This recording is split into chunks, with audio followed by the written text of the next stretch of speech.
Welcome to the Solid Verbal. And now, Dan and Ty. Dan Rubenstein, welcome back. I need to talk to you about a little problem I'm having. Ty, I know it's personal, but I appreciate you opening up here. I have an issue with drafting too many rookies on my fantasy football teams. Okay. Is it because you're in your, mid to late 40s, your memory is going, and so when you recognize a recent college name, you're just like, okay, I can get down with take Carnell Tate as the best receiver on this fantasy team? Sure. I think I am addicted to the feeling of feeling smart when I draft a rookie that pops. Sure. Of course. Like, there is no greater feeling in the world of fantasy sports than picking that diamond in the rough, or that guy that nobody else in the league knows about, but you get him first because you watched him play in college or you rooted for him in college. I pick too many of those guys. Right. So I am hoping, as part of today's episode, which is an episode we have never done before in the history of the podcast. That's true. We've gotten requests to do something like this.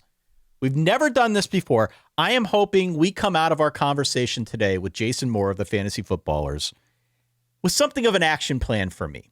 Rookies that I should take, that are safe to take, that won't blow up in my face and won't submarine my entire fantasy roster. Yeah. Full disclosure, I no longer play fantasy football, but that's a me problem, not a fantasy football problem. I hated losing more than I liked winning. I was like, well, I don't know if I can adjust this part of my personality at 34, or whatever age I was when I sort of recognized this about myself. But I'm with you, Ty. I always liked that sort of diamond in the rough. I liked it with fantasy baseball. I liked it with fantasy football. I guess you would have been the kind of person who would have drafted Brock Bowers, 100%, seen him set rookie records, 100%, gloated, and come in 7th place in the process. 100%. Okay, just making 100%. sure. For me, the process and I would say experience of getting the rookie who pops supersedes actually winning. Yeah, of course. Which is not a great investment in terms of time or money. No. But that is my problem, not a fantasy football program. So we're bringing on an expert.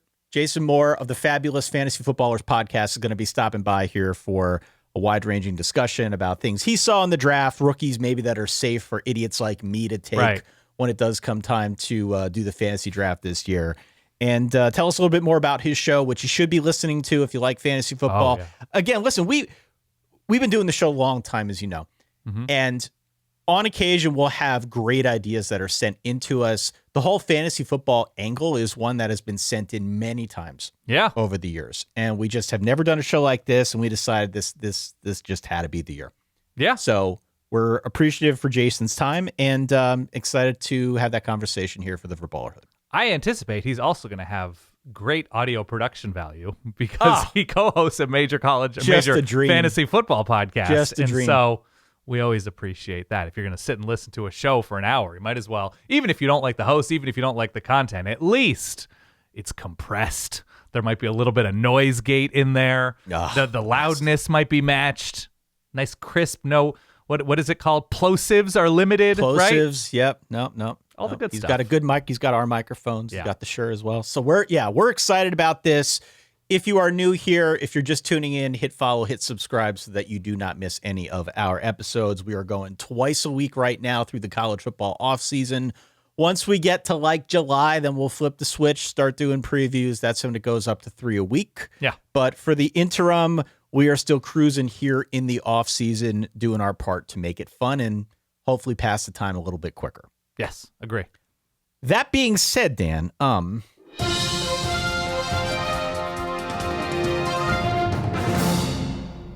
we do have some breaking news in the world of college football, and this is pretty significant. Now, full disclosure, this just broke over the wire as we were recording our conversation with Jason a little bit earlier. So we don't have all the information. My sense is from reading what people have said out on the interwebs that nobody has all the information, but it is notable and it is certainly worth following because this news pertains to Brendan Sorsby. You may recall Brendan Sorsby transferred to Texas Tech. He was like a $6.5 million man. He was perhaps the highest paid quarterback throughout the transfer portal cycle, got a ton of money to go to Texas Tech and hopefully take them to higher heights. Yep. Sources per Pete Thamel. Texas Tech quarterback Brendan Sorsby is checking into a residential treatment program for a gambling addiction. He is under NCAA investigation in the wake of discovery that Sorsby made thousands of bets via a gambling app. Some of the bets here that I think are called into question date back to his time on the Indiana roster back in 2022, when perhaps he did bet on the Indiana Hoosiers. He was not playing. He was not on the field. He was in no position to influence the game at that time. But that, among what is being reported as thousands of other small bets on a gambling app, are now being called into question. For those wondering, this is strictly prohibited by the NCAA to bet on college or pro games. So he's checking into rehab. We can only hope he gets the help he needs. That is first and foremost and the most important thing in this story. But just in terms of a football story, this is obviously significant because he was going to be a centerpiece for the Texas Tech Red Raiders this season. Still could be. Don't know where it goes from here. But as we chart all things here in spring football, this is a pretty big one. Yeah, this is enormous. And again, I cannot underscore enough what you just said, that we don't have all the information. We have little bits and pieces coming out right now. First, this is a reality and will continue to be a reality in major sports, obviously, which college football is a major sport. We've got a lot of young men in college football, in the NBA, in the NFL. We had, a Calvin Ridley suspension a few years ago. Yep. We've had some, basketball is obviously an insanely easy, platform to affect. We've seen with NBA, with college players.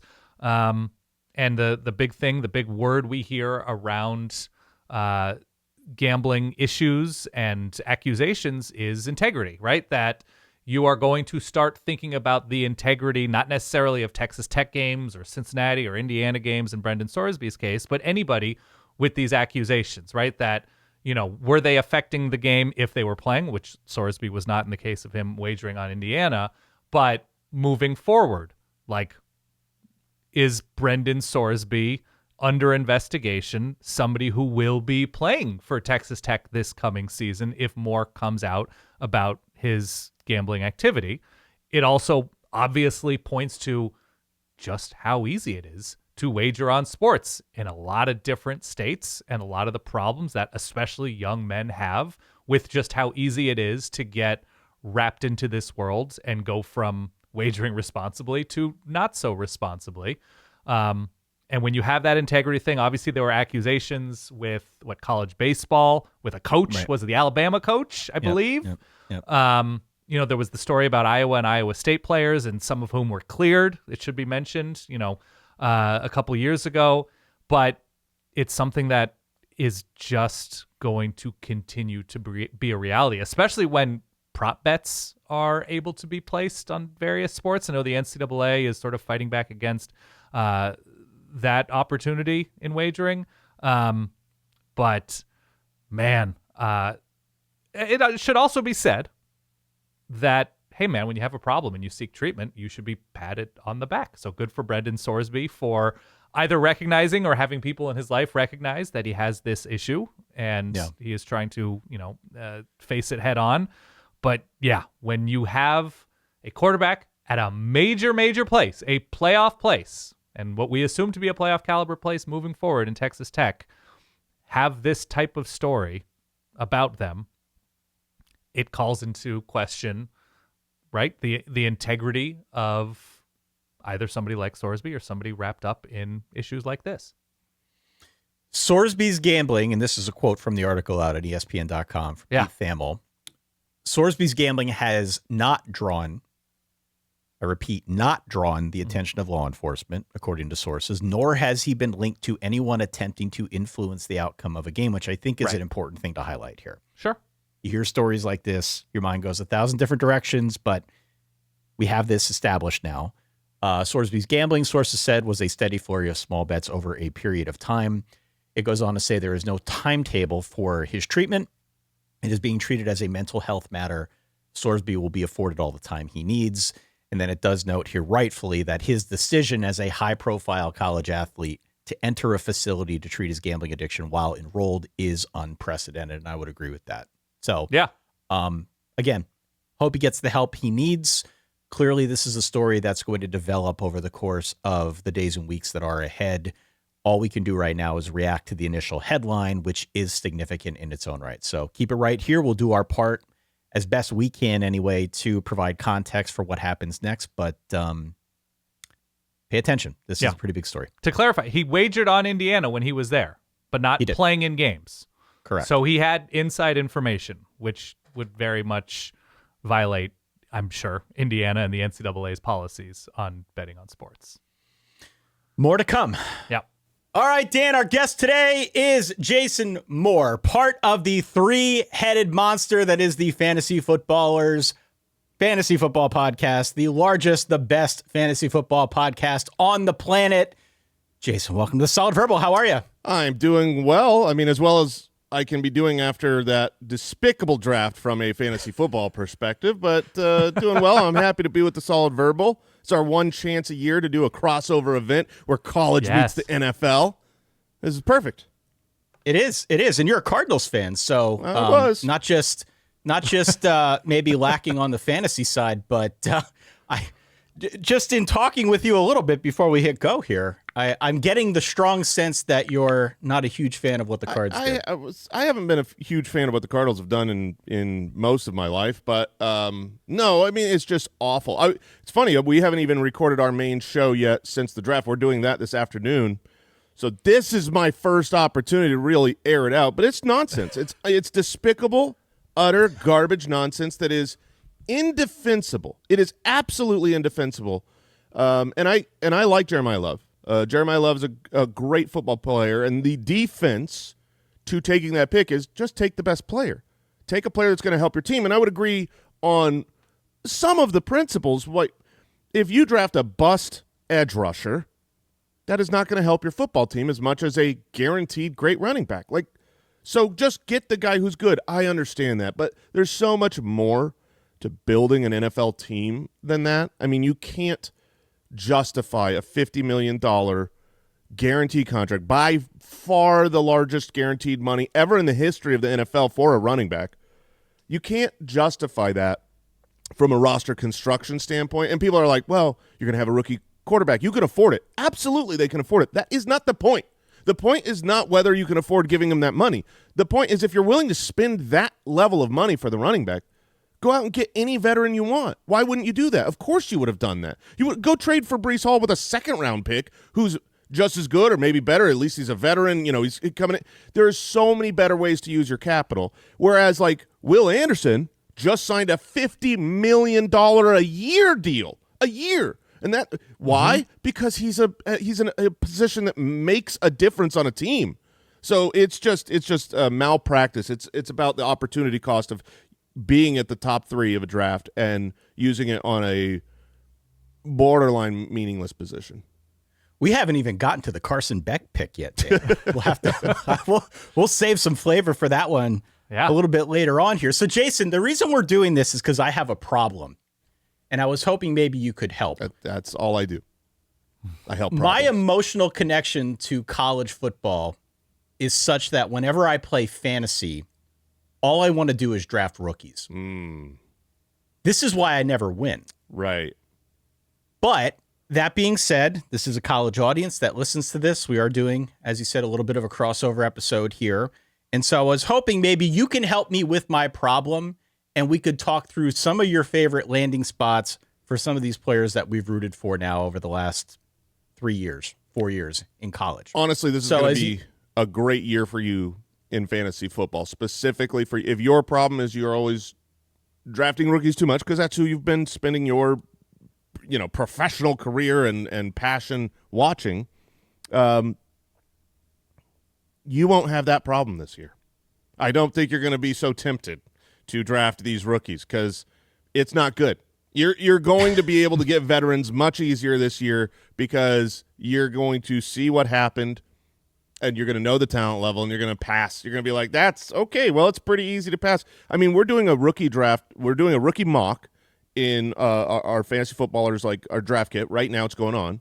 We're also started. I'm in like 2 main dynasty leagues. Both of those rookie drafts have started. We're projecting. I just finished all my dynasty rankings, and I'm telling you, the back of the first round in your rookie drafts, there's a first rounder. This is like a valuable asset. It's garbage. It's garbage. You talk about mid-second rounders. You're praying you get lucky. You're going to hit at like a 15% clip. This is the worst year for the NFL draft and fantasy football rookies in the over a decade I've been doing it, by a wide margin. Wow. Okay, so with that being said, and knowing that I've got this weird, like, I guess, rookie kink when it comes to fantasy football, if you are giving some sort of utility to our audience out there who does play fantasy football, maybe is a little bit like me and has a bit of an issue with the rookies, but what would be your advice as you look now upon what transpired this weekend? Who are some of your guys that you're like zeroed in on, landing spots, things like that, if we're trying to give the audience something to take away and work with?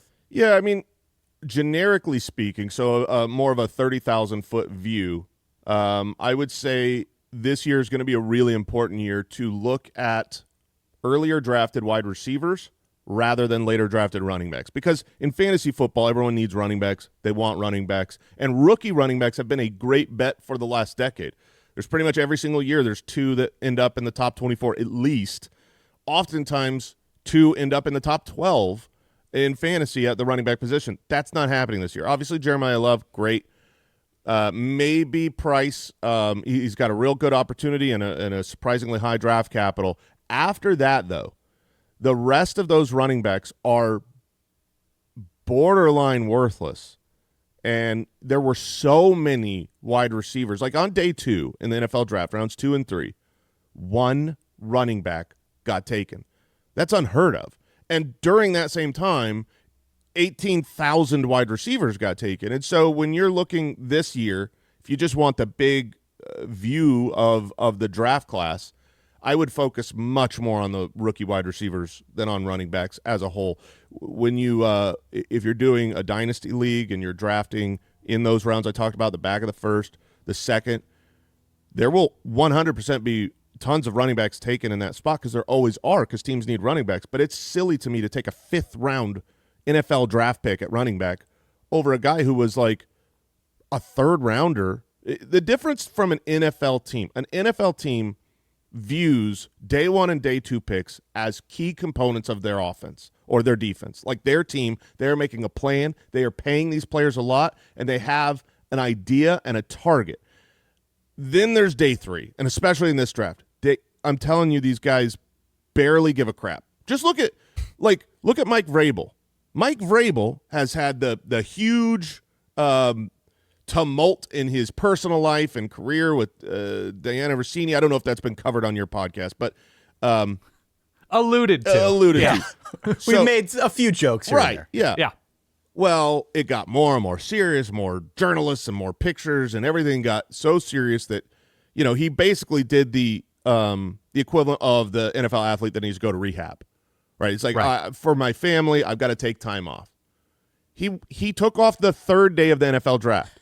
And this was known ahead of time. He said, well, I'm going to go into basically rehab on day 3. I'm not waiting for, like, if you wait one more day, the draft's over. He's like, I don't care about day 3. These I don't players be part of day don't 3. matter. They're special teamers. They're depth people. They're trying to make a roster. So when you see this running back that you love, that you fell in love with, who falls to the 5th round in an NFL draft, that the team is not in love with them. It is rare for those guys to hit. So that would be my piece of advice: is move on from them. So when you look at the 1st, 2nd, and 3rd round, you mentioned 18,000 receivers being taken. What are you looking for specifically? Receiver is, notoriously kind of a volatile position to draft fantasy wise as a rookie because it's a faster game, right? It's so position dependent on quarterback, on system, on existing room. What are your cautionary tales in looking at high round receiver picks and drafting them to your fantasy team? I should probably write this down, by the way. This Yes, is like please my do. ultimate kryptonite. Well, the rookie wide receiver kills me. Yeah. So you've got kind of the obvious first rounders, whatever. They're good. Their teams are in on them. Those day 2 picks, you've got to look at two things. You got to look at the talent of the player, which is on you guys or on me. Just what do you believe? And then you got to look at the landing spot and the opportunity, which sometimes can be overblown. I remember back in the day when A.J. Brown went to the Tennessee Titans, it was a death knell. Everyone loved, A.J. Brown was we were all so happy. He was one of our favorites, couldn't wait to see where he goes. Oh, no, Ryan Tannehill's his quarterback? It's never going to work. Sometimes you bet on the talent, and it'll overcome, right? So, you've got a couple higher drafted guys, Casey Concepcion. Love Casey Concepcion. Goes to the Browns. You're like, oh, no. Right. But you just bet on the talent. The day two, it's really a matter of what is the opportunity to be on the field. When you're looking at fantasy football, obviously you got to work backwards. You can't get yards and you can't get touchdowns unless you get targets. You can't earn the targets unless you're on the field. Are you on the field in 2 wide receiver sets and 3 wide receiver sets? There's great players in the NFL. Jaden Reed, really good wide receiver, really good. Has always disappointed for fantasy because for some reason, when they're on, he's only a slot guy. When they're on the field in 2 wide receiver sets, which they are all the time, he doesn't make the cut, even though he's definitely one of their 2 best wide receivers. That's just how it happens. So, you look at the Miami Dolphins. They drafted Chris Bell in the 3rd, who was supposed to be this first-round potential wide receiver, had the ACL problem. But I look at the depth chart there, and I go, there is no one. I mean, their wide receiver 1 is TBD, and they got Caleb Douglas, both in the 3rd round. So let me put a question back to you guys. When I scout these guys, because we're NFL focused, I spend a couple months after the NFL draft, after the Super Bowl is over, looking at whoever was invited to the combine. I'll do some research, but I can't watch these guys. I don't pretend to be a college scout. Let's just talk about those 2 players, if you don't mind me hijacking the questions. No. Caleb Douglas, Chris Bell, including the health. Compare those 2 players because I think the landing spot is really important. A round 3 pick to a team that desperately needs a wide receiver. Caleb Douglas was a, fairly key component for the Texas Tech offense. And it was an offense that, ran the ball, I think, a little bit better than expected, certainly better than we expected after they had an injury at the start of the year.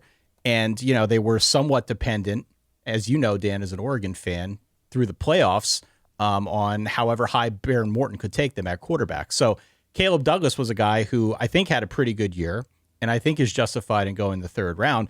The Chris Bell thing, on the other hand, is interesting to me because I remember when I was looking through some of the lists and as a Giants fan, wondering who the Giants might happen upon themselves in the draft with regard to receiver, I was surprised at how high up he was.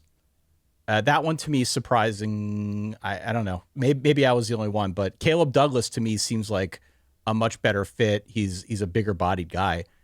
So that was one that I saw, and I was sort of, I think he's a really good player. So you like Caleb Douglas more than Chris Bell. If you take injury out, not just the ACL problem for Chris Bell, you think Caleb Douglas better wide receiver? I think so. Yeah. They went, and it's, let me see, which one did they draft first? I think Caleb Douglas went about 20 picks before you're right. Chris Bell. You are looking at quarterback, you are looking at situation, you are looking at who else is on the team, sucking up oxygen, right? That you have a much more quarterback-friendly system, I would say, at Louisville with Chris Bell. Even though the quarterback in Miller Moss, not an NFL quarterback, it appears. Whereas, Texas Tech was a playoff team, that it was a better structure for an offense for Caleb Douglas. So I think Caleb Douglas has more interesting experience playing at Texas Tech, played against higher level teams, it seemed, going deeper into the playoff. I don't know. It's a crapshoot, and it's one of those things like, does this thing matter? Does it not matter? Because especially as you sort of alluded to in the NFL, it's just an opportunity thing, right? It's just do you get lucky and not tweak an ankle in camp?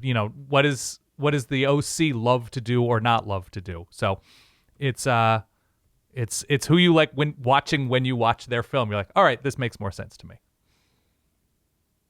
So yeah, I'm curious about how you look at quarterbacks at this point too, just because you speak of like a a position dependent on a number of external factors. It's not a great quarterback class, obviously, in this year's draft. And obviously it's highlighted by Fernando Mendoza, but just in general, generally speaking, even if it's not about this season, rookie quarterbacks, is there something to you that says, okay, I'm going to wager on this. I'm going to take a shot with this. Everything seems to be in place. Or is it just too scary early on to put any weight on a rookie? No, it's not. It's this answer feels like a cop-out, but it's actually a genius answer, okay? You don't understand how smart what I'm going to say is because it sounds so stupid. But you just focus on running quarterbacks. That's it.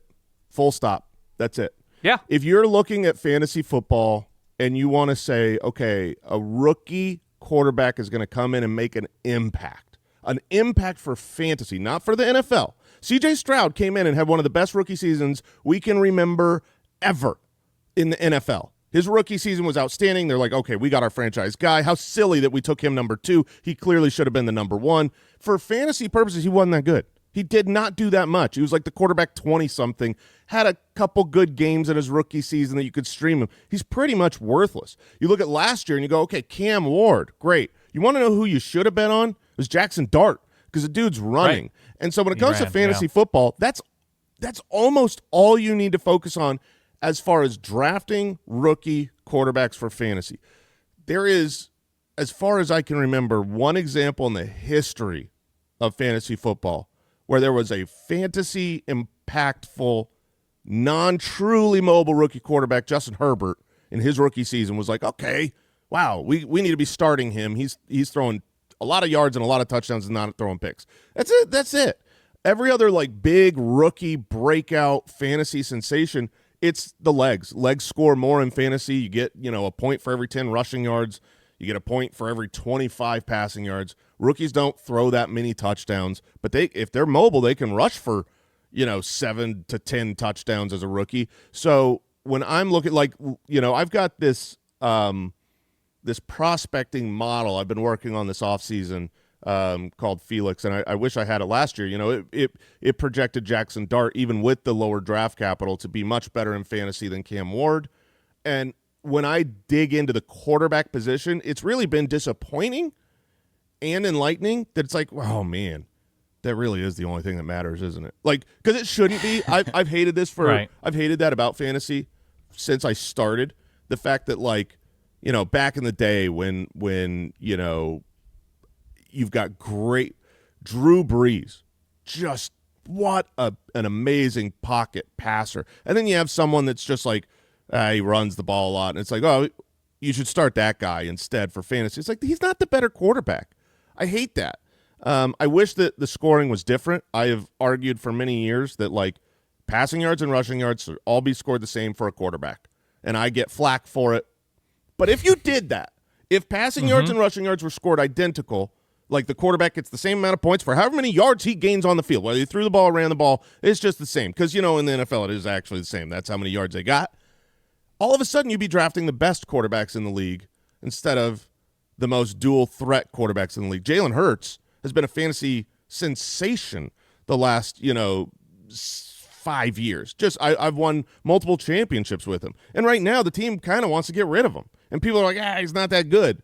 But for fantasy, he's still great. I hate that. So when you look at rookies, that's all you need to look at. And this year is just not that many great options. I mean, the great dual threat, Diego Pavia went undrafted. Yeah. Right. Dude, I don't know how much you I'm sure all the major college guys are listening to the Solid Verbal. You guys are the Solid Verbal. Can you tell these players that they need agents? No, that's a great call. Oh, you're going to save 5% on nothing because you don't get drafted, you idiot. Also, the agent might tell you to watch your mouth and your attitude and your behavior so you can get drafted. Anyways, outside of that, are there any quarterbacks that I don't know? I don't go that deep, so I'm looking at the big names and the guys that got drafted high. Are there any diamonds in the rough where if they get in and they get their opportunity, they're going to run, for 100 yards in a game? Well, I mean, I'm looking at the listing now of the quarterbacks that were selected. You got to go down to round 6 to find one that to me jumps out as a truly dynamic runner, and that's Taylon Green from Arkansas, who went to the Browns. But otherwise, I mean, you're looking at a lot of quarterbacks: Fernando Mendoza, Ty Simpson, Cade Klubnik to the Jets, guys that can run and have shown that they can run, but it is certainly not a featured component of their game. They do it because they have to, right? So they're more athletic, but not necessarily using that as part of their featured skill set. But otherwise, there just aren't a whole lot of those guys. Taylon Green, new head coach, right, with Cleveland, offensive-minded, college experience, so has coached with creative offensive minds during his college career and pro career, obviously used to Lamar Jackson with Baltimore. I just don't follow the NFL, to a terribly detailed degree. But in terms of a flyer, I don't know. The Cleveland quarterback situation doesn't seem rock solid and set for the next 20 years. I don't know if Taylon Green is even a quarterback in the NFL. I heard conversations around what he might be as like a Swiss Army knife. They did come out and say that he is going to play quarterback. He is. Okay. So just that, like, but feels the fact that like the question has to be asked. It's one of those players. Sure. Like, they don't come out and be like, well, so what's Carson Beck playing in the NFL? Right. Exactly. Taylon Green at Arkansas, right? He's, with Bobby Petrino. He is in an offense that was one of the best rushing offenses in America last year. He had games where he put up like cartoonish Lamar Jackson-like college numbers at Arkansas. Like, he had games where he was putting up 600 total yards or 500 total yards. So that does feel like a stash and maybe kind of guy. Yeah. But otherwise, to your point, Jason, there just aren't a whole lot of guys that necessarily fit that archetype. Now, next year's probably a much different conversation. It just seems like it's going to be a much deeper draft class across the board at some of these skill positions that I think are pertinent to the fantasy football player. But based on what I see here, I mean, I don't know. I'm curious. I know you're a Cardinals fan. How much do you know about the Carson Beck experience? I don't know enough. I know before the show you were telling me about some of his dating life and text messages that came out, and just what a solid dude he seems like. Tell me more about what I can expect as the second half of his rookie season. I'm sure he's the starter for my Arizona Cardinals. I mean, Dan, I'll let you take the floor on this one, but it wasn't all that long ago that Carson Beck was viewed as, I would say, overwhelmingly a first-round prospect. Yes. And then there was the injury, and then, some of what plagued him in his time at Georgia came out at inopportune moments on the field, as I'm sure some Miami fans will attest. So the fact that he went in the third round actually was a little bit surprising to me. I didn't necessarily see him as a third-round prospect, though I know in the not-so-distant past he clearly had that pedigree. And again, Dan, you could take it. I would probably characterize the Carson Beck experience as very much a game manager, had more than a couple moments of letting his team down or the back-breaking interception at a critical moment that has to drive you crazy if you're a fan, but obviously good enough to take his team to a national championship game and get to a final drive where if it weren't for the interception, maybe it's a different result.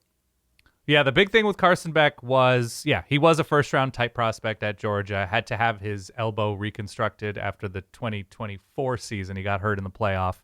Transferred to Miami. He's from Florida. Really good. I mean, same offensive coordinator as Cam Ward at Miami, and had a couple back-breaking losses, led them to the national championship game. Had like the game-winning rushing touchdown against Ole Miss in the Final Four game.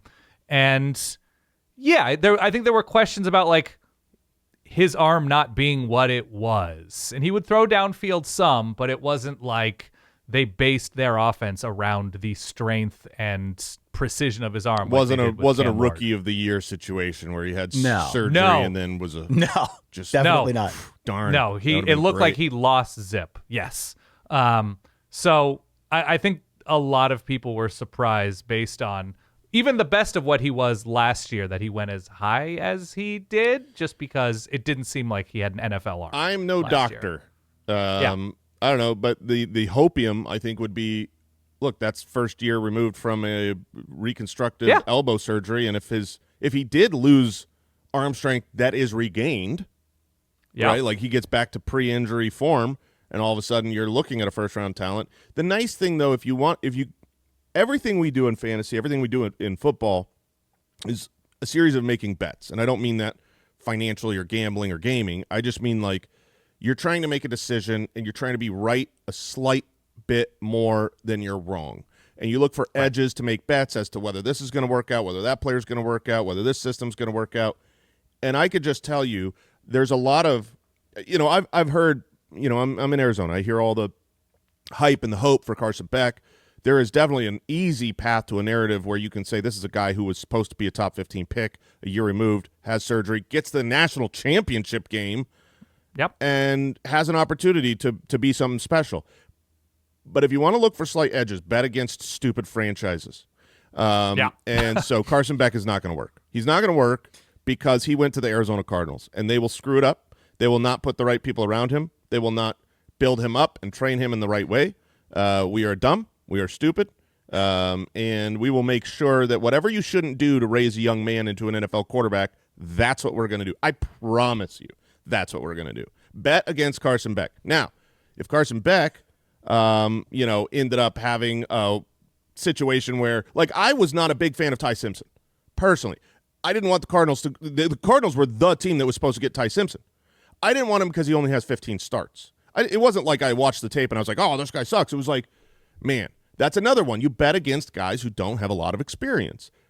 The list of guys who come out with like 15 starts in college into the NFL, there's a healthy list of them, and they don't work. But if you want to bet on a guy who gets to go to Sean McVay's team in the NFL and sit behind he's going to have the structure built up around him. Now I'm betting more on Ty Simpson because if he went to the Cardinals, it would be the easiest bet against of all time. They would have screwed it up. I think that's, the same way that I talk about, like, just draft mobile rushing quarterbacks for fantasy, and that's it. That's all you need to worry about at that position. One of my, it took too many years to learn, but just bet against the bad franchises. It works, and people get so mad at me. The Jets fans, the Browns fans, somehow the Cardinals fans don't get mad at me because I am one, but I say the exact same thing about them. Bet against those franchises. When Deshaun Watson went there, I was like, okay, I'll bet against him. It just happens every time. I mean, it's like the easiest bet ever. So, I love Casey Concepcion. I really like him. Okay, I said earlier bet on talent. But it's probably not going to work. He's a Brown.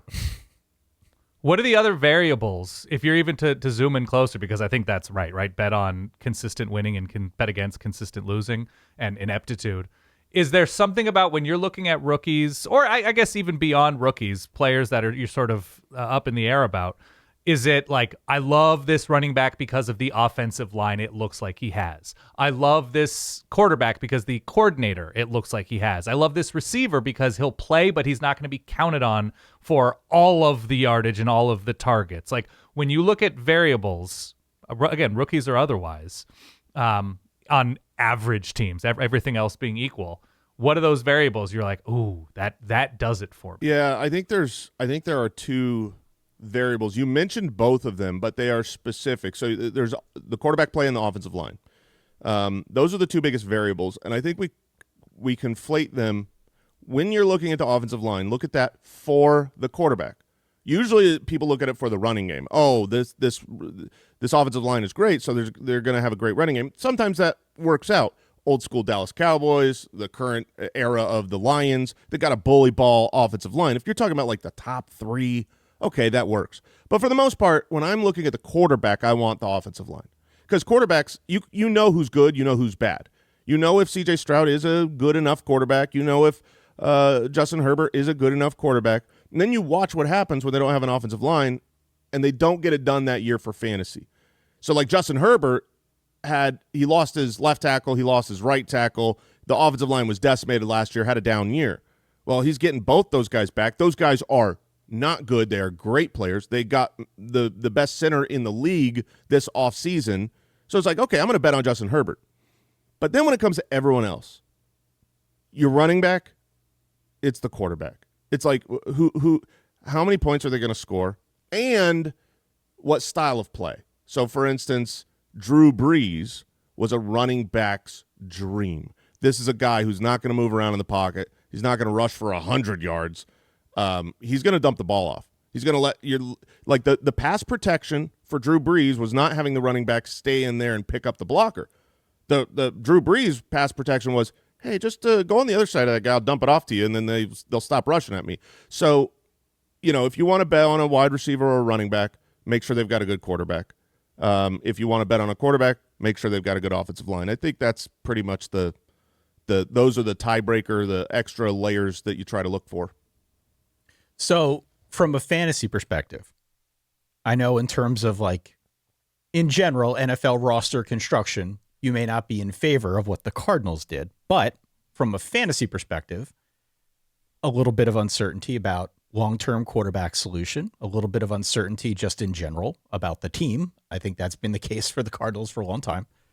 Is there not a case to be made that even though it may not be the smartest franchise move to take Jeremiah Love third, that if you're a fantasy football player, he could in theory be most of the offense, and he's worthy of a draft pick if anybody out there is like me and enjoys taking rookies? Yeah, I mean, he will be a very high draft pick. When you look at where he's going to slot in, he will be drafted as an RB1, as one of the top 12 running backs. The downside and the upside of picking at number 3 is the exact same thing. The utter commitment that a franchise is making to this player.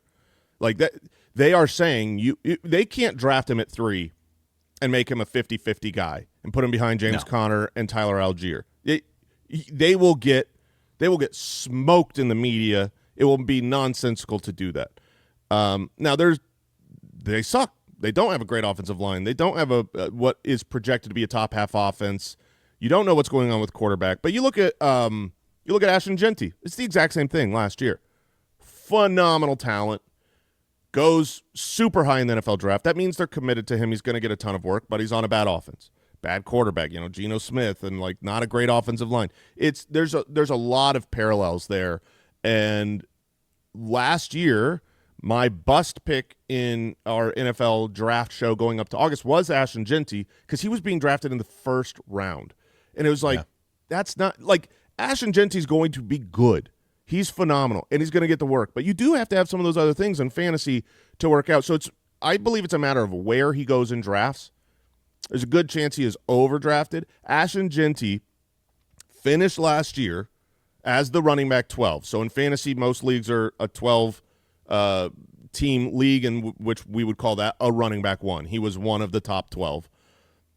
But he was universally thought of as a bad pick because he did not, you were drafting him as the 5th or 6th running back, even though he was good his rookie year. Certainly not a bust by NFL standards. Looks like a future superstar.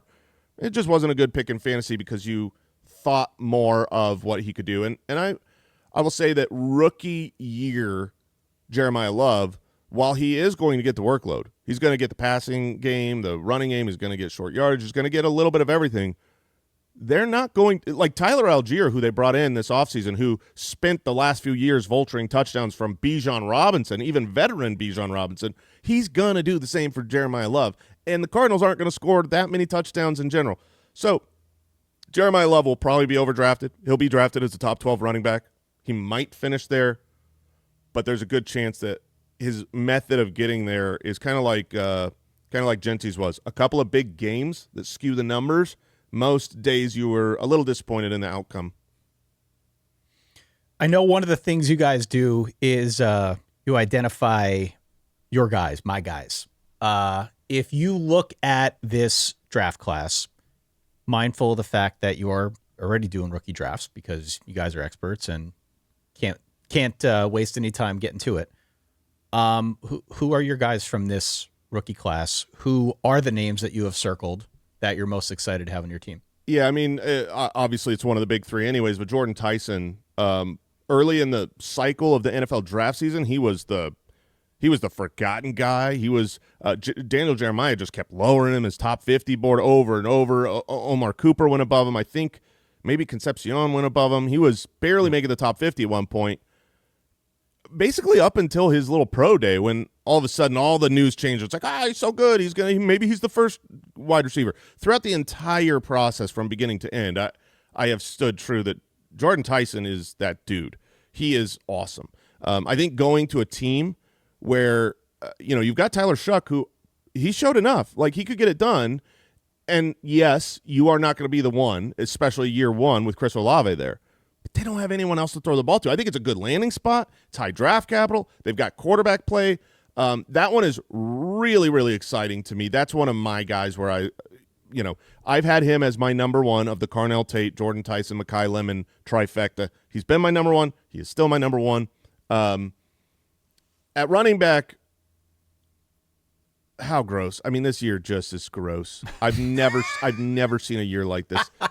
The guy that I would have said going in, I was planting a flag on. I think he was good. He checks all the boxes that I care about for fantasy before the NFL draft would have been Jonah Coleman. Smoothest Washington. hands.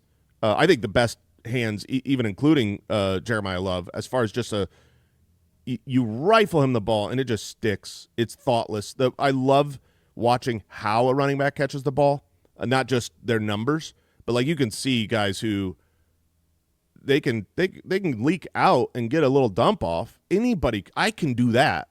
But like, what about if you're in traffic? What about if you're running full speed? What about if the throw is not on target? And Jonah Coleman's catching all of those. Plus, rushing touchdowns is great. He went on day 3, which, like I said, day 3 is usually a death knell. Sucks. Thankfully, it was high up in round 3. Went to a team with a good offense in the Denver Broncos.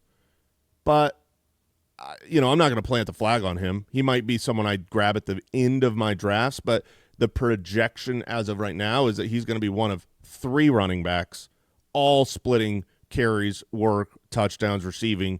So you're not excited about him. I don't know that there is. Okay, here's another guy I'll plant my flag on since running back doesn't exist. Eli Stowers. Stowers, sure. I liked. Now this is for fantasy again. Like I'm not an NFL guy. I don't know, nor do I care about the blocking prowess of like Kenyon Sadiq. But I like Stowers better than Sadiq. Stowers is a better wide receiver than Sadiq. Stowers was more productive than Sadiq. Stowers is a better route runner. I think he's got better hands. And while Sadiq murdered the 40 and is clearly an athlete of all athletes, and that's why he was drafted so high. It's because when he gets in the NFL, he's going to dominate NFL guys physically. Like there's, that's special. Stowers was right there with him on the combine. Like Stowers was athletic off the charts. The landing spot is questionable. A lot of people like to complain that Jalen Hurts can't throw across the middle, which is where the tight ends are going to be. And then they added a slot guy, so they got 2 guys that are going to be working across the middle where a quarterback. That was the whole Mekhi Lemon thing, too. Exactly. Yeah. So it's like, and then you've got Mekhi Lemon and Eli Stowers competing, and then you've got Dallas Goedert there. I would just push back and say, you have years. Dallas Goedert was like the tight end 3 this year. He had a ton of touchdowns. That was with Jalen Hurts. Jalen Hurts was still there, I believe, when you had the end of the career of why can't I remember his name? And he was a Cardinal. Who's the tight end? Man, totally blanking. He has supported tight ends before. He has supported high-end receiving numbers from wide receivers too. Devontae Smith, his second year in the league with Jalen Hurts, who was not just an outside guy, was the wide receiver 10 in fantasy. So I don't think that the Eagles' landing spots are that bad. Dallas Goedert won't be there, and I believe in the talent of Stowers. Stowers is to me, when I was scouting all of these players, I viewed Eli Stowers as the 4th best wide receiver. And that's how I would have approached him if I was an NFL GM. I would have gone in. I probably would have taken him at the back of the 1st, ahead of maybe, depending on, this is a team need and situation. If you're like, we need more of a Casey Concepcion type of player, very different than how you're going to use Stowers, obviously different positions.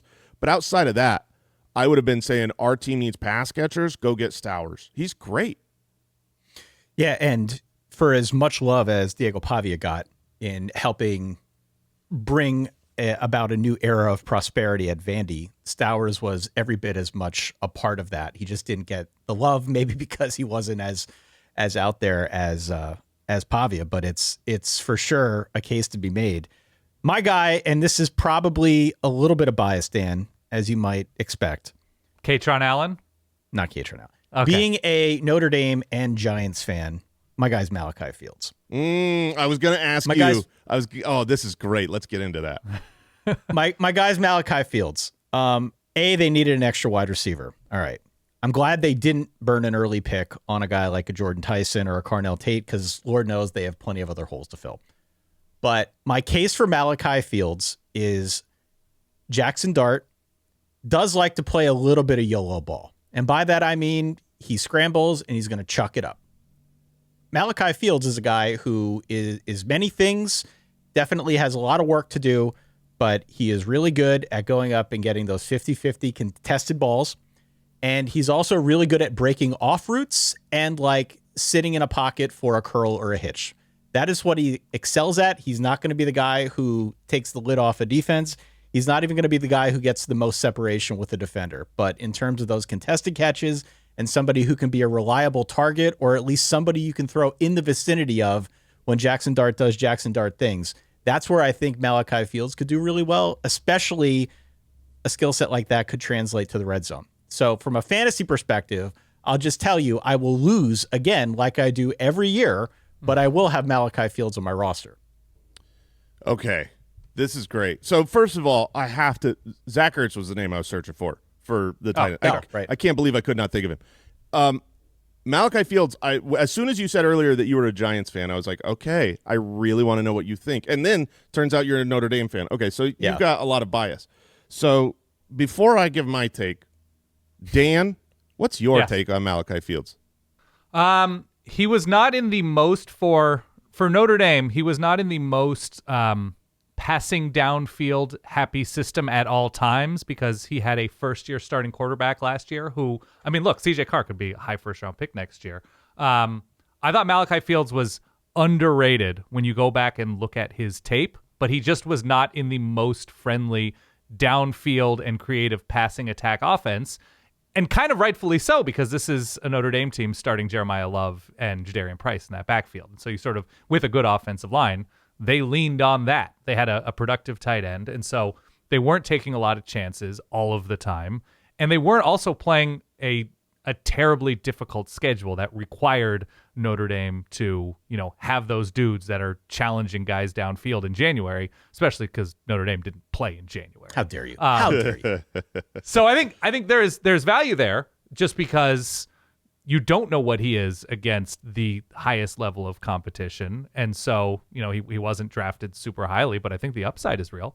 I don't know how I feel about Jackson Dart as like somebody who's going to throw for 5,000 yards or something like that. But I think there's value there, especially on a team that's starting over. And I assume their coach doesn't have any preconceived notions about that receivers room. It's, it's all fresh to him. So, in some cases, maybe rookies have a better chance of breaking through because it's a new coach. Yeah, I love the landing spot here. They needed a wide receiver too. They didn't do the I agree completely with Ty. Like you should not have drafted one at 5 or even at 10. So I think they did it the right way.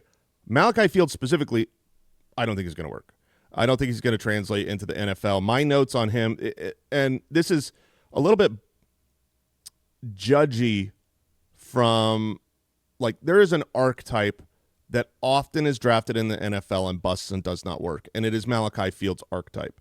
It is the big, oversized guy who gets older than all the kids around him and dominates them, and then goes to the NFL and goes, oh, this trick doesn't work anymore, and then completely flames out. There is no middle ground for Malachi Fields. Malachi Fields is not going to go out there and be like an okay wide receiver, play for 7 years, get a second contract, be a valuable wide receiver 3 for a team. I think he's going to go out there and keep doing what he did and be dominant, and Jackson Dart will be great. And now they've got their wide receiver 2 found, and going forward, he becomes the T. Higgins, if you will, to Jamar Chase. That's what they're hoping they got. I just don't know. Like when I look at my notes that I took when I was scouting him, I said giant man with a late breakout age, basically catching sideline balls over little kids.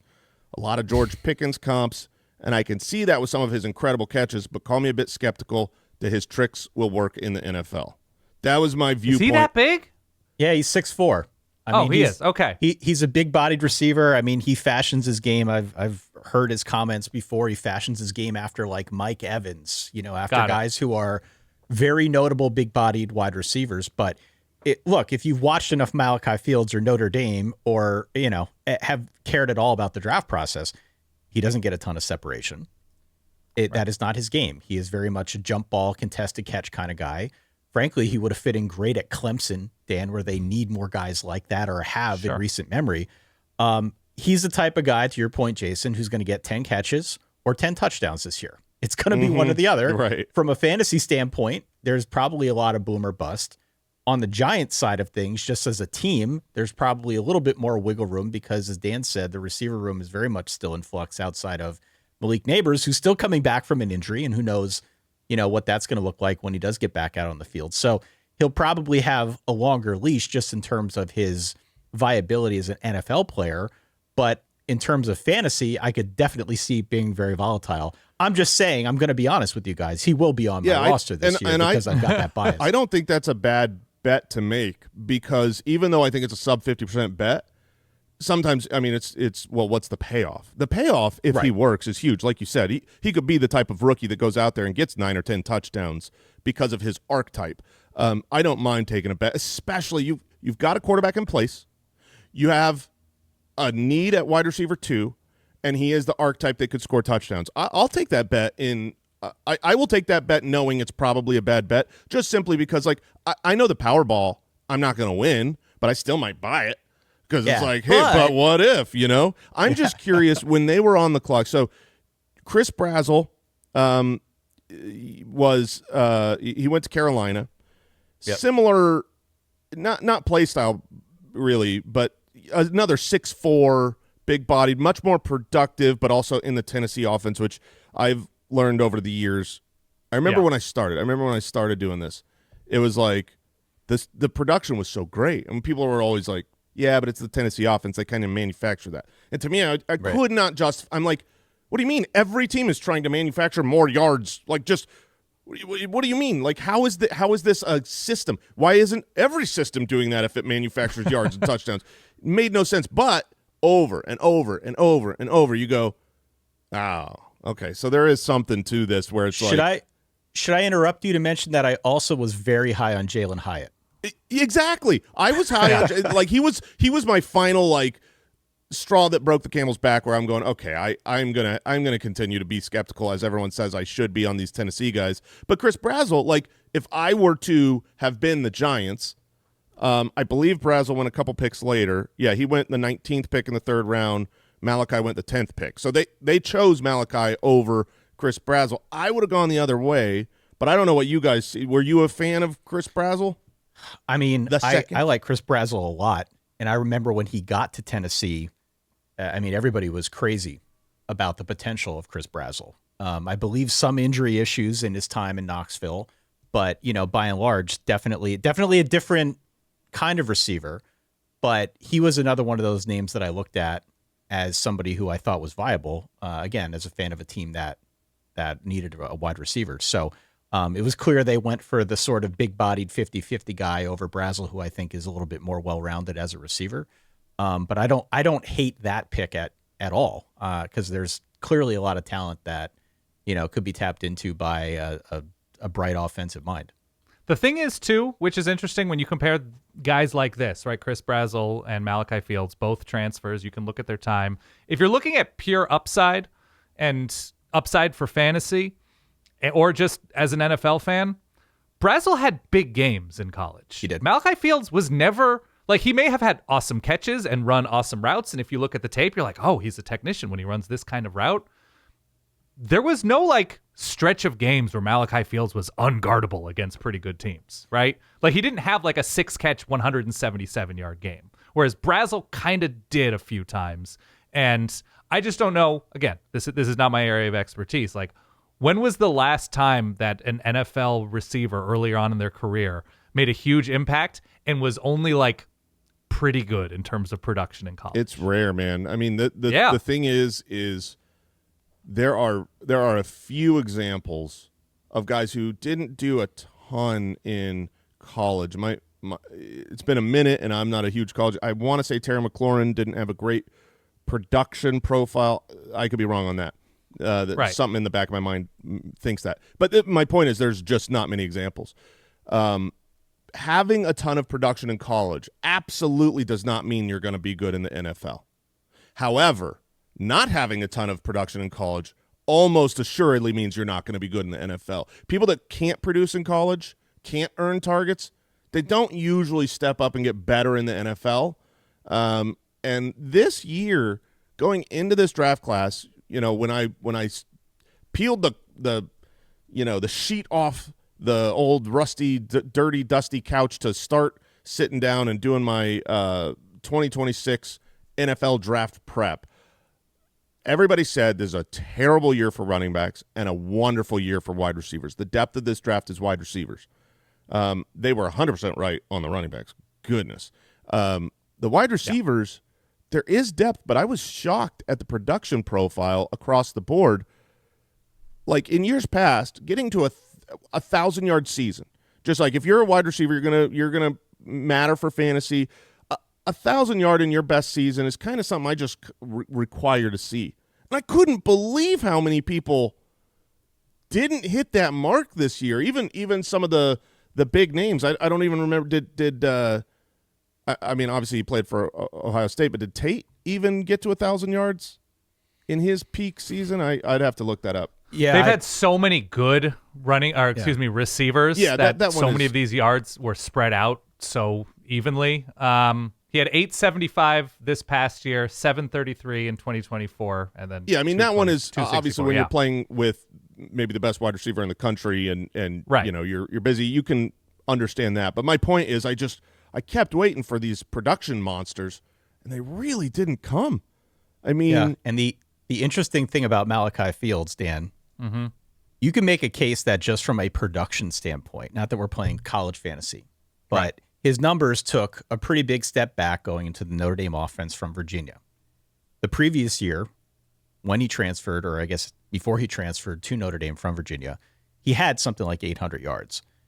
Well, look at what Virginia did last year at quarterback. I mean, that was a much more pass-happy system than it had been just because of their other transfer, Chandler Morris, who played quarterback. So there's a case to be made from a production standpoint that Malachi Fields would have had better numbers if he just stayed at Virginia. Now, raised his profile, played in higher profile games, arguably by going to Notre Dame. But I don't know what to make of that either. I don't know for sure if that's a red herring or if that is something that could spoil the bet. But look, at least I'm Jordan biased, Tyson. So Jordan Tyson lit teams up when he was healthy. Yeah, he had big games where he was unstoppable. So I'm looking at this, and I had these thoughts, but I haven't sat down and just looked at one specific thing. Especially now that the NFL draft is over and the NFL told us who they like in what order. So obviously you got the big three, Tate, Tyson, Lemon. We knew they were going to be first-round picks. They were great. Their talent was there. Their production profile was good, and you can forgive Tate's. After that, the picks went in order in the NFL draft. Casey Concepcion, Omar Cooper Jr., first-rounders, Jeremy Bernard, Denzel Boston, Dejon Stribling, Antonio Williams, Malachi Fields, Jacoby Lane. Not a single one of the guys I just mentioned ever hit 1,000 yards in their peak season. All of those guys. You have to go down to Ted Hurst in the, whatever he was, pick the 12th wide receiver, however many we're at, before he got to 1,000. He got to 1,004 in bad competition. So I don't know, man. This was supposed to be a great wide receiver draft class in TBD, but call me a little skeptical that these guys are going to break out for the point of fantasy. And obviously that's an important distinction. Like a lot of these guys are going to, like Jeremy Bernard, to me, is a perfect NFL wide receiver. I would want my team to draft him. I think he's going to be in the right spot, be reliable, not dominate any one specific area, but kind of be a jack of all trades. That's how I project him. For fantasy, I don't care about that. You're not helping you're not going out there and putting up 1,200 yards and 10 touchdowns. That's just not you. So I don't know. This seems more like maybe it'll help NFL, but for fantasy, feels pretty weak. Last question, and I assume I know partially what your answer is going to be. It's not just offensive players that are drafted into the NFL, and fantasy teams do start defenses. I assume this is largely matchup dependent, which defense you're going to start. Is there a defense that you feel like got considerably better given their draft haul to make them maybe more than just a matchup dependent start in 2026? No and yes. Certainly the Bengals, I think, had the most improvement overall, both in the offseason, the trade that they used their number 10 pick, their draft, and some of the prospects they brought in. I don't know that pushes them. That takes them from a defense you couldn't ever play to a defense that maybe in the right matchup you could stream. It's not so – when it comes to playing defenses, starting defenses, which matters – I don't care that much about the defenses. I care much more about the opposing offenses. I say this every draft season. Like, there is usually one or two teams every single season that become weekly starters. It doesn't matter if you're playing against the best offense. You're just going to throw them in there. They're so dominant. Oftentimes, it's not the team you expect going in when you draft them. I always remember, it's been a while now. Gosh, this was in like the Blake Bortles era. But all of a sudden, out of 1 year, Jacksonville Jaguars defense was the most dominant defense, and you had to start. They made a huge impact on fantasy, but no one drafted them like that. I would much rather just blindly play against the bad quarterbacks and throw whatever defense out there as humanly possible rather than say this is a team that I'm going to play week in and week out. The downside, though, the Cowboys and the Bengals gave us something so doggone beautiful last year, which was great offenses with no defense. You could not win if you were the Bengals or the Cowboys if you didn't score 35 points. And that is a beautiful thing. And so I was very disappointed in this draft that both those teams seemed to really improve. I mean, Caleb Downs might be the best player in the draft. Getting him where they got him was great. It was a great draft for both those teams. It sucks for fantasy because, when you're looking at the upside of Jamar Chase or CeeDee Lamb, at some point, if you're up in the fourth quarter and you've only scored 21 points, but the other team has to score, you're going to be running the ball. And the elite insanity, the numbers that when CeeDee Lamb, who's been the number one wide receiver in fantasy, Jamar Chase, who has been the number one wide receiver in fantasy, those guys get to those insane numbers because they get 4 quarters of having to throw the ball nonstop in their great offenses. I don't want that to go away, and it might. It might go away now because those two teams really improved their defenses, and that sucks. So you have to have a garbage production draft to figure out which rookies are going to get run either because they're in shootouts all the time or because they're just going to be throwing to come back all the time. And so you're like, okay, the Raiders are terrible. They're going to be down a lot this year. Maybe this 6th-round receiver is worth a flyer because there will be targets to be had down 30-11. Yeah, I mean, there's always bad teams that throw the ball a lot. The problem is you got to find the combination. Like you look at the teams last year. Okay, the Jets were down a lot. Obviously, the Raiders, good example. But who was the Raiders wide receiver that really benefited? Nobody, because they just You need the quarterback too. What you need is you need the team that has a good quarterback and a bad defense. That's what you look for, and then the elixir. You just take all those players, all the offensive players. Find any team with a bad defense and a good quarterback. You want them for fantasy. That should be a special Hall of Fame wing, right? That okay, you're not a Hall of Fame quarterback, but what you were able to do despite your defense was something we have to honor and cherish for generations to come. For sure. Yeah. His name is Jason Moore. The show is The Fantasy Footballers. For those who aren't familiar with your work, Jason, and I can't imagine there are a lot of people who aren't. It's like the biggest fantasy football podcast on the planet, as I said at the top. What are you guys planning? How will you be preparing people now that the draft is complete? What can they look forward to if they listen to the show? Yeah, I mean, well, so we're walking through right now on the show. Obviously, we're going to do our post-draft. We'll get into all the rookies now that we know landing spots and all of that. The next month, we spend all of our time grinding. We will stat out every single player on every single team. Now that we know free agency's over, the draft is over, the chips have pretty much fallen, We stat out every player on every team so that we can have, highly accurate predictions of fantasy success. We'll put all that into our, our annual ultimate draft kit, and we just have fun on the show and try to get things right more than we get things wrong. Hear, hear. It's a good life mantra. Yeah. It's a good life mantra. Jason Moore, we appreciate your time. We'll have to do it again at some point soon. For those who aren't familiar with the Fantasy Footballers, go and check it out. A great fantasy resource, a great fantasy show that, as Jason said, just likes to have fun. You guys do a great job. Thanks again. Thanks, guys. Appreciate it. All right, Dan, there you go. Again, Jason Moore, check out the Fantasy Footballers. It is a great fantasy football podcast. Yes. I cannot emphasize enough. They do an awesome job. 3 really good friends who just have fun talking about these things. And I will definitely be tuning in this year to try and battle my issues when it comes to drafting too many rookies. Yeah. On the roster. When you do your draft, you're like, oh, he's still in the league? He's still good? He's still really? Okay. Who knew? I have this problem. I mean, I have that problem more with baseball. I stopped playing fantasy baseball because I can't keep track of everybody. That's tough. And the season is too long, and it's just I'm not good at it anymore. It was diminishing returns. But on the football side, we know most of the guys. I think the thing that sneaks up on me from a fantasy football standpoint is not knowing who the guys are that have popped. Right. Because usually we're so footballed out here from following things on a Saturday that when Sunday rolls around, I'm really only focused on the Giants. Right. And like who's popping for other teams and going off and like making a name for themselves. A lot of that stuff is off my radar. But yeah, I will say this. Puka has been good for 3 years. Who knew? Yeah. But the thing that Jason said that I think is really valuable information, and maybe it's sort of like the most obvious thing in the world, but it wasn't to me. Don't bet on the bad teams or the players. The players on the bad teams. Yeah, especially rookies. Yeah. Right? Like there's a reason that people picked Alabama to win the national championship or at least get to the playoffs every year. It's because Alabama under Nick Saban was really freaking good. Yeah. And they got there more often than not. So just maybe do more of that and don't try to be so much of a cowboy when it comes to picking rookies that you just like the sound of their name. Can I ask you a question?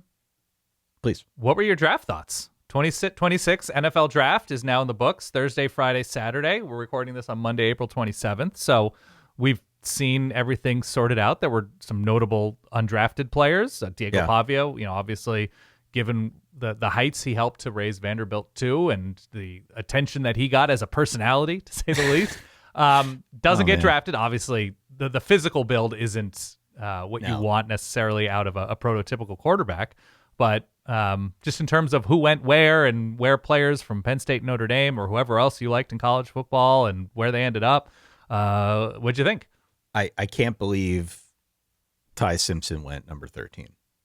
Yeah. And we saw like the Sean McVay press conference where he seemed annoyed, but then it was clarified the next day that he's all in on Ty Simpson. Yeah. That was a shocker to me. And I'm no scout. I don't know. Obviously, Sean McVay has had a pretty good track record. So if he likes the pick, then I think it's probably worth at least paying attention to. But that one really surprised me, and definitely was popular on the group chat.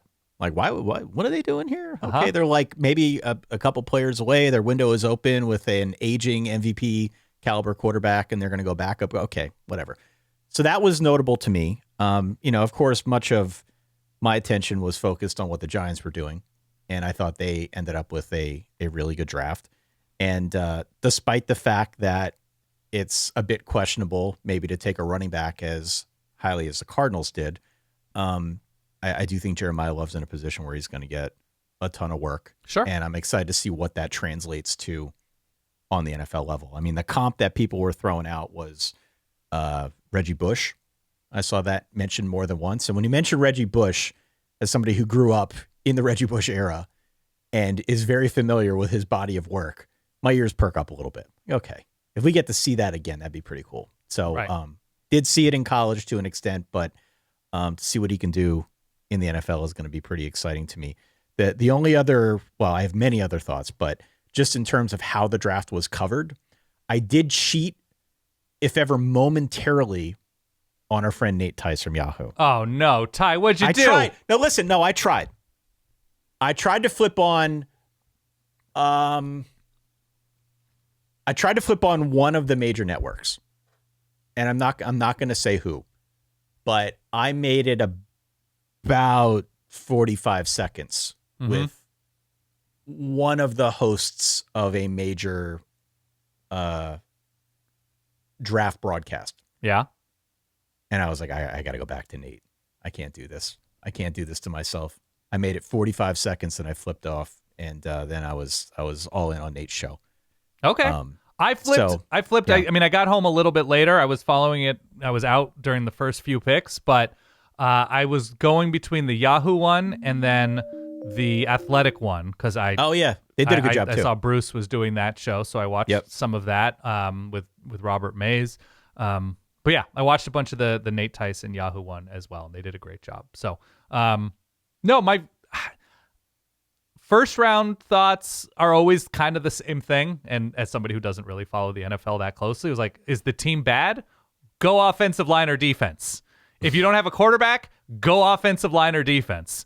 When I see like these average, below average, or bad teams taking a top 10 receiver or a top 10 running back or a top 5 running back or receiver or a top 20 tight end, like, so you're just gonna have Geno Smith throw to Kenyon Sadiq, and that's the way you're going to get way better. I don't understand it, and maybe it's because there's a likely chance I just have no idea what I'm talking about in terms of NFL roster construction, but that never made a ton of sense to me where, you don't have a quarterback and yet you're drafting all these skill position guys. Like Jeremiah Love, you mentioned, right, to the Cardinals. Yep. And it's what, Jacoby Brissett? That's their well, the eventually quarterback Carson situation? Beck. We talked about that. Eventually Carson Beck. I don't know. I feel like those are the guys where you're just like, oh, we are a star running back or receiver away, or generally receiver if you have an established quarterback. Like, oh, we need the number 2 guy to pair with this guy because their offense can look so good now that we have Joe Burrow or whoever as our quarterback. But if we're having Geno Smith and Jacoby Brissett type conversations, I don't know, man. But like, look, I guess you could say that about Sam Darnold with the Seahawks, right? Where it didn't seem like, or I guess the Vikings. He was good with the Vikings before the Seahawks. But I'm always sort of curious about why those types of teams, like Ashton Genty ran behind a terrible offensive line last year, right? Yeah. So you just used a year of Ashton Genty's rookie deal on wasting it. I don't know. It doesn't make sense, but who am I? Well, as our friend Nate Tice said, it was a draft that was heavy on defense and offensive line.